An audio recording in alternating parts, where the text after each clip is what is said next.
Pas de nom, mais un simple numéro. Il s'agit probablement d'un migrant décédé alors qu'il tentait de rejoindre l'Angleterre. Sans papier ni famille, le processus d'identification est souvent très compliqué, mais pas impossible.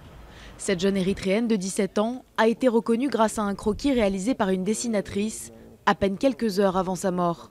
En collaboration avec la police nous appelle, nous téléphone, nous donne des photos, quelquefois uniquement les photos des vêtements. Et on essaie, nous, dans le camp, de retrouver des amis, de retrouver quelquefois de la famille, des frères, des sœurs qui sont là. Depuis début 2015, 37 réfugiés ont perdu la vie, 5 uniquement en juillet dernier. La plupart sont renversés par des camions qu'ils essayent d'arrêter pour passer la frontière. Une situation que les associations tentent de dénoncer en publiant des avis de décès.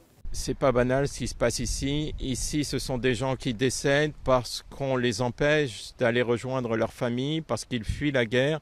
C'est un phénomène ici qu'il faut faire connaître. C'est pas simplement des accidents de la route. Et les mois suivants pourraient s'annoncer encore plus meurtriers. En cause, l'entassement des réfugiés dans des camps en conditions de vie et d'hygiène parfois catastrophiques.